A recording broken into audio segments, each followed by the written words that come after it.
here's the scenario. 10 seconds to go in the game. It's the last play of the game. The head coach is called the final timeout. They need a touchdown to win. The head coach walks over to the sports scientist and the performance analyst, and he asks, which receiver should I put in the final play? Who has the best change of direction? Who has the best completion percentage? Who's running the best possible routes? Who has run the best possible routes in this game? The sports scientist and the performance analyst, they do some calculations, they do some math, and they make a suggestion. The head coach goes with it. The play starts, the ball is snapped, the quarterback gets the ball, he makes a perfect throw. The wide receiver turns around, jumps high, latches onto the ball, touchdown, and they win. That never happens. Very good morning, I'm Kratik Malhotra, and it's a pleasure to be here. Alright, let's get started.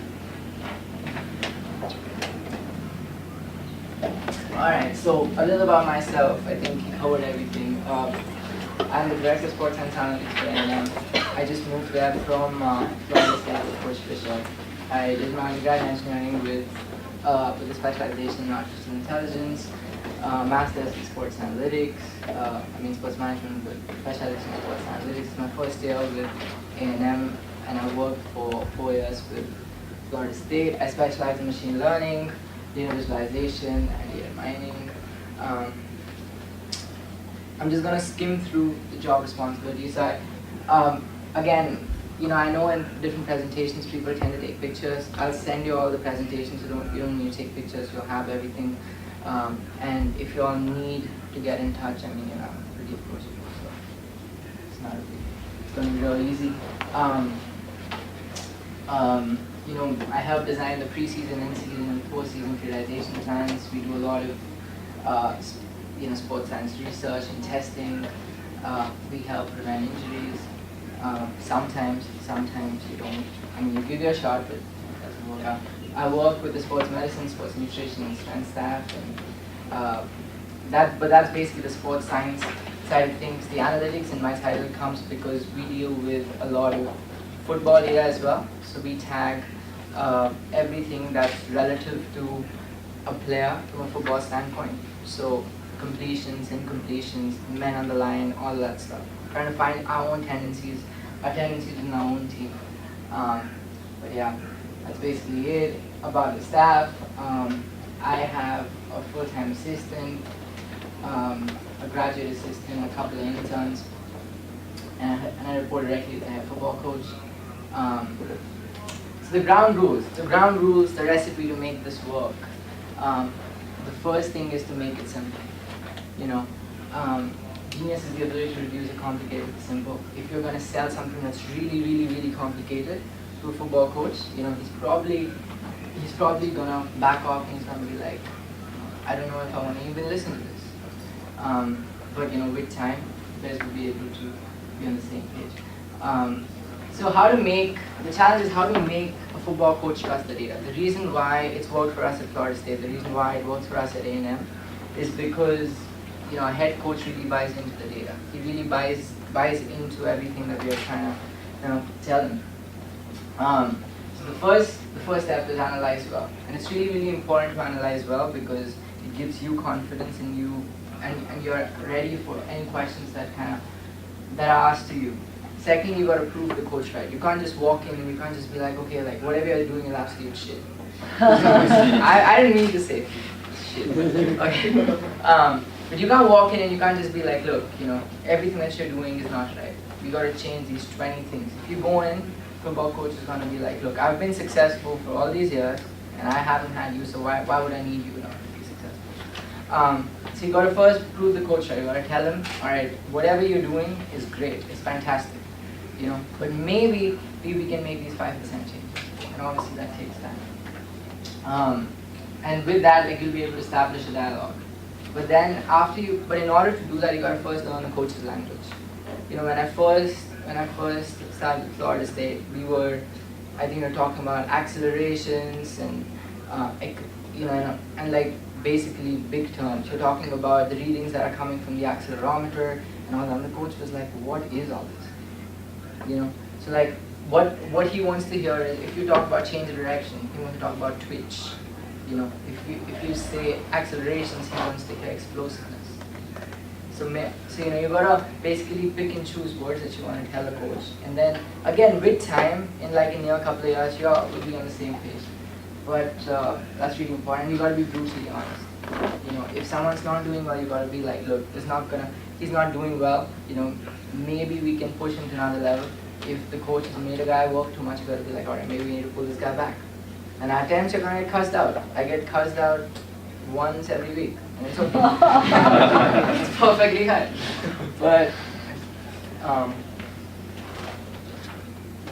But okay, so there are a few things that we use from a sports science standpoint. So we use GPS monitors. We use Catapult as a GPS system.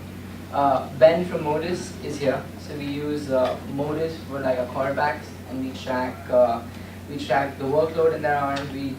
We see the point of release, the speed at which they're throwing the ball, and then with that we try to get the trends, and we try to see what's working, what's not working, how do we train an athlete. We use the sleep and readiness bands. Now some of the sleep stuff that I'll be showing you here is from fatigue science. At A&M we'll be using Rise Science. Fatigue science is great, but it's just a choice that the athletic training staff made because it was something that they worked with in the past. And we use noteboards for hamstring stuff, right from hamstring strengthening to hamstring testing and everything. Now, moving on. Now, one of the first things that we did, actually one of the main things that we did with the GPS was to help a coach plan practice. Now, again, this is not something that we have done at A&M right now, so I'm going to show you the Florida State thing. So, stop. Alright, so the thing on the left right here is the fatigue factor. So for every single drill, you have a corresponding number that tells you how fatigued a guy is going to be if that drill is done for a certain amount of time. So when the coach is planning a practice, this is a template.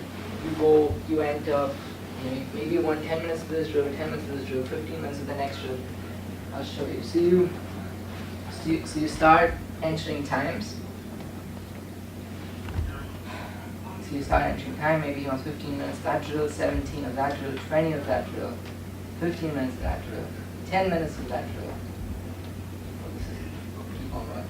Alright, and at the end it tells you that from a fatigue standpoint, from a volume and intensity standpoint, it's going to be an 86% practice. Now when we are designing the periodization scheme, we sit down and we're like, alright, do we want an 86%? At this point of the season, did we plan an 86% practice? Maybe we plan for that day 95% practice. In that case, you're adding to that practice. If not, if you wanted like a 75% practice, you're cutting back. But the main thing about this is you're giving the remote control is still in the coach's hands. I think the place where a lot of sports scientists these days suffer is when they go in and they go like, well, you need to do things this way or it's not going to work. I think what's really worked for us is we're giving the remote control in the coach's hand. They're like, all right, this is what we planned, and this is what it's showing. It's showing it's going to be 86%. If you still think we need a 95% practice, you can either add a drill, or you can increase minutes in the drill that you feel are important. And that way, we've had success, and it's really worked. Now, how do we come up with a fatigue factor? Now, so for this, we take the GPS data. So when we started, we took about 15, 20 metrics. It took change of direction, it took accelerations, decelerations, total distance covered, high intensity distance, high speed running, heart rate, bunch of things. So you took all the GPS data that you thought was important, and you did dimension reduction with it. So you basically instead of 15 metrics, you try to identify. You did regressions and you tried to identify 6 or 7 that kind of came out most important, and you said, all right, these are the metrics that you're going to cover. Then you took a particular weighting with those metrics. You took permanent values so that everyone's in the same, and then you converted everything to the percentage skills, that everything's on the same scale. And then you came up with the GPS fatigue. Then, now you took that and you added that, and you took that, you mixed it with the RPE scale. So like the way we do, I mean now we do one a session, but like for the first 30 days of, or like you can say probably the whole fall camp, what we do is we do something of this sort. Now they have iPads and stuff, so it's better.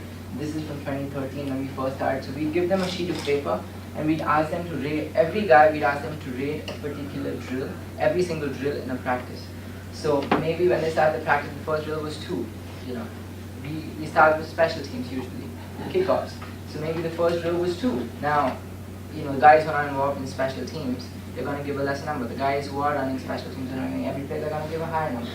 There are going to be guys who are going to not give you what they feel. They're going to put 5s for the whole thing. You got to, when you're doing the calculations, you got to throw that out. But basically, we did this. We took 60% of the GPS data, we took 40% of the RPE data. Now, why was the ratio 60-40? I don't know. We just made stuff up. They're like, all right, maybe this is going to work, you know. And me and the head strength coach, Coach Big, we both sat down and we were like, all right, you know, what if you do 70-30? Is it going to be too much reliance on the GPS data? If we are doing that, then maybe we don't even need to consider the RPE data. But if you go 50, and we thought of doing it 50-50, if you do 50-50, then like you still don't know like which players are, you know, rating it 100%. So we just, it was basically, you know, throwing stuff against the wall and hoping it sticks. But we took 60-40 and it worked well. The way we tested it was we in between the season and fall camp we had like a 4-day break. We took it to the head coach and we were like, all right, does a Monday practice, is your Monday practice about 77-78%? Is your Tuesday practice about 90-95%? He's like, yeah, that sounds about right. And in addition to this, we pulled out the volume and intensity metrics and we were like, all right, does this seem right? Does this percentage seem right for volume and intensity? And he agreed, and we were like, all right, well, you know, that means it works. The result was designing a periodization scheme. So we took that data, in those 3-4 days, we designed a periodization scheme for the rest of the season. Now this was for 2012, and this was the first time we designed a periodization scheme. And if you look at that, you see how imbalanced it is. You look at this, it's a lot more controlled. If you see the level at which we could push the guys was a lot higher as compared to that, because there was too much of ups and downs. You know, again, you know, on day 1 you're not gonna have a coach switch his practice. There was once the head coach, I once told him, I was like, coach, like he's like, we're gonna have a high practice, and I said, oh, you know, maybe we should have a walkthrough. And he looks at me like I'm crazy, and he's like, oh, we're not having a walkthrough. And he didn't have a walkthrough that day. He had a walkthrough the next day.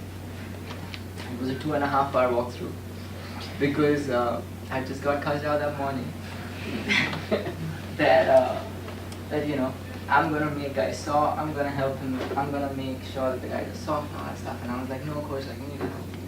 And he went ahead and cussed me out even later why he didn't get stuff done. But you know, week on, like he came up and he was like, you know, that really helped because we really could teach guys stuff and they got the rest that they needed. Now, again, a lot of stuff that you do, the suggestions that you make, there's always that element to it that, you know, it may not work, right? But it's still, but that's why establishing a relationship with the coach who trusts you is so important. But again, that's like with everything. You know, you're calling plays in a game. What if the play doesn't work? What if your formation that you're setting out, it doesn't work? You know? But, and that's why it's sport, that's why it's so beautiful. All right, how do you design a periodization scheme? Again, I think a lot of people here, you know, specialize with that. But the way we've always done it is you take the GPS data for the first and the second team, and then you take the coach's rating from each game. Now, when you're taking the coach's rating, it's not the rating, coaches are not rating how hard they've played the game, but but they are rating every player on how well they've played the game. So even if a player after every game has played like 7 plays, a coach goes in and be like, all right, how well has he played? And he rates him on alignment, assignment, and technique. So we took the GPL data for the first and the second team for 2 years.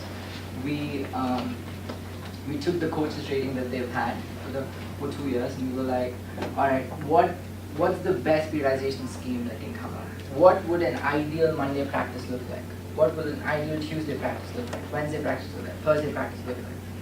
You know, if we need to walk through, how much time does it need to be out there? And we took that and we came up with a periodization scheme.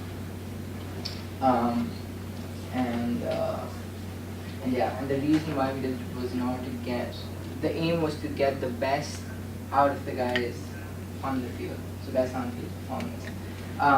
So I talked about periodizing practice. I think now where we are at is we are looking, and we have been doing it for a while. We periodize practices, so within practices of periods. Right here. So the reason why I put this example was because there are a lot of yellows and lemons, but like usually what you want to do here is when you see this in the ball camp, like, coach, the next time you're going to run this practice, maybe you should have a green period. Maybe you should have a punt here. If this guy's getting too much of work here, he should get really less work here so that he can be ready for this. Now, if you do look at football as a game, you're running a drive, but then the team sits down. They have like a rest. They have like a 5-minute rest when the defense is on the field, and the same thing with defense. They're resting. So in practice, I think like NFL, it's a little different. But with college, it's all about like pushing the guys. You got to go harder. But at times, are you really training for the sport? You know what I mean? So, that's what we're doing. But with all of that, there's a daily report that the coach gets, which is really important. And that's the daily report. So you're looking at basic metrics. You're looking at top speed. You're looking at speed exertion. You're looking at the total distance that he's covering, high intensity accelerations, distance above certain speed bands, and heart rates. Now heart rate in general, like we have found it. I don't know. Do you guys do heart rates during practices and games?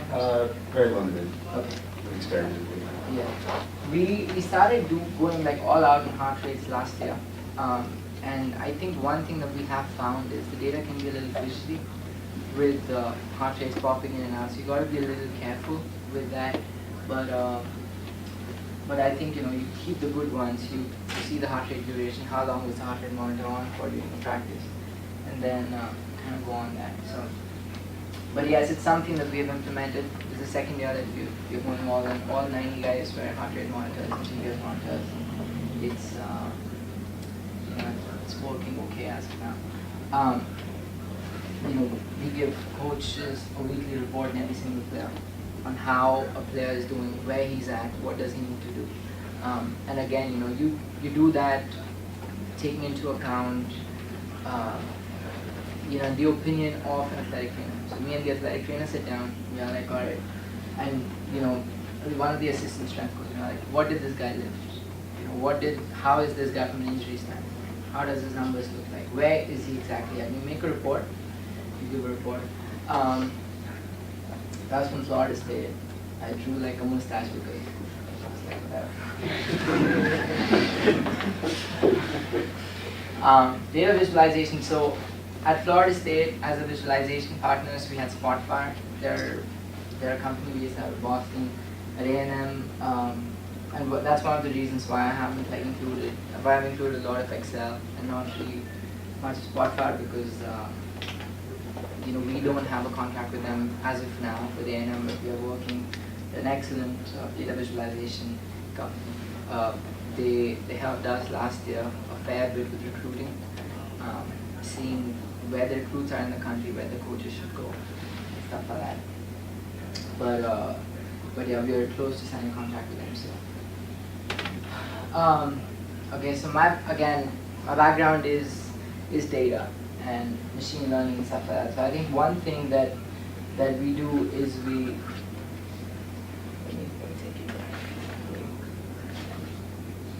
one thing that I do specialize in is creation of metrics and testing. One of the things that we did do was was come up with a metric of our own. It was called distance to top speed. So how much distance does a guy take in every single rep to hit his top speed? And it was pretty. So this is from 2013 again. One thing that we found was really staggering. Like you see that there are players who are hitting the top speed in 8 and 9 yards. So every time a guy starts from rest, you consider that he's hitting his top speed in 8 or 9 yards. One of the funny thing is when we saw this, I went back and looked through all the caliper graphs and I was like, that's not right. I mean, how can a guy hit his top speed from 0? How can he go from 0 to his top speed in 8 or 9 yards? But you know, it was true. And each, like this, and the 8 yards on top, the funny thing was it was the same guy. It was Devontae Freeman who plays for Atlanta Falcons. He would go from 0 to his top speed in 8 to 9 yards, which was incredible. And I went over to every single graph and I was like, that can't be true. Like, but you know, look at his acceleration, it was pretty incredible. This is about simulating, you know, looking at the summer training and seeing how closely we're going to get close to the training during the season. So you basically select periods. A team run. What is a team run going to look like as compared to what we are doing right now? Again, I'll send you guys the presentation. I'll just have a look. The same thing with the weight room. So how is the season going to look like? What we are doing in the summer? Well, basically just to get a better idea of how are we training you guys, how closely we are getting to where we want to be. Mortis quarterback sleeve. So I'm sure Ben's going to come here this afternoon and he's going to talk a lot about Mortis. This is the second year, third year actually, we have had that product and it's worked pretty well. One of the things that coach really likes is looking at the point of release of an athlete. So you go through the practice and the GAs and the quality control guys, they tag every single route that they are doing. You map that time, the time on Mortis, and you're coming back and you're like, all right, this particular athlete, when he was throwing a particular kind of ball, like this quarterback was throwing for a go route, you know, you want to see how his point of release drops as practice goes on. If that angle is too much, that indicates fatigue. You know, like, all right, you know, maybe this guy, maybe, you know, we need to give this guy a couple of reps. Like so many times, you know, I've gone to coach after probably 3 quarters of practicing. Be like, all right, coach, this quarterback needs, like, instead of putting him straight in 5 reps, just put him in 3 reps and put the other guy in. Again, you get cussed out, but it's okay. Okay, well, I'm just gonna do these things. Fingertip velocities is the velocity at which he's throwing the ball. Workload, you know, come to bench talk, and I'm promoting it. Okay. Sleep data to be used for fatigue science. It gives you effectiveness, efficiency, asks you sleep, time of sleep, how many hours a guy has slept, how well is his sleep, rehab and return to play. So I'll just skim through that. That's the green where the guy got injured.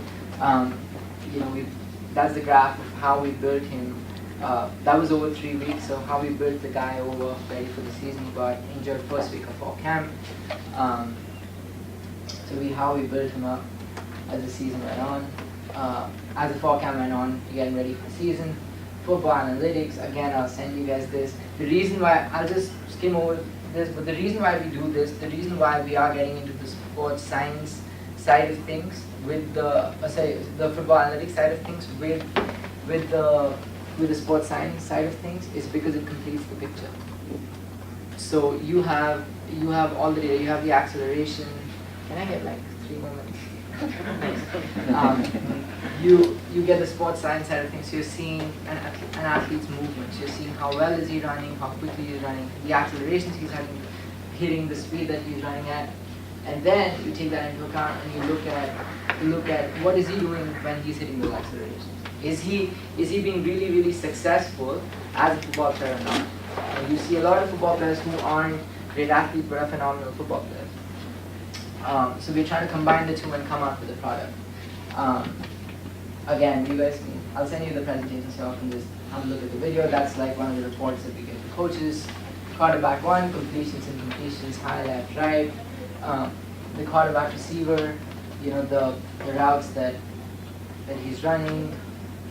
Is he completing? Is he not completing? I'll just talk you real quickly through combining data.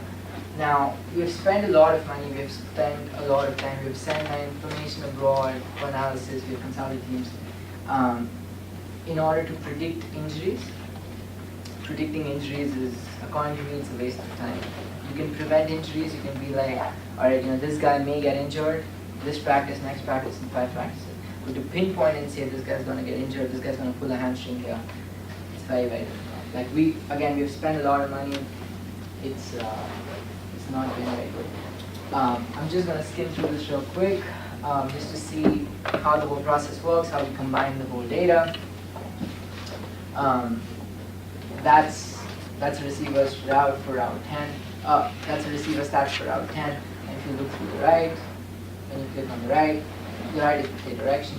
You see that he's basically going, the player's been towards the right, and receiver has a bunch of incomplete high. Now the routes that we were running were basically flag routes. There were a couple of posts, but like most of them were like flag routes basically. So like they were going to the right, so he's changed the direction. His explosive cuts to the right for that particular receiver is only one. You look back and you're like, okay, this guy wasn't doing the best he could cutting routes. It could be that he's not naturally talented enough, you know. So you go back to the head coach and go like, do we have to put him in there, or do you want to put a guy in who is like better cutting to the right?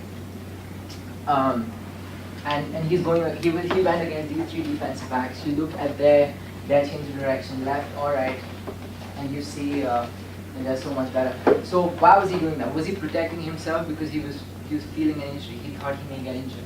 What does he know his limitations? Does he know that well he's not good enough? So he's dropping back. He's like, you know, maybe if I drop short, I'll be able to pass the ball. That's why there are a lot of incompletes had. Or was it his mistake?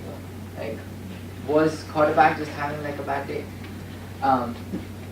You see his arm slot angles dropped a lot. His workload's gone up. So, you know, that could be one of the reasons. He sleeps fine. They all slept well.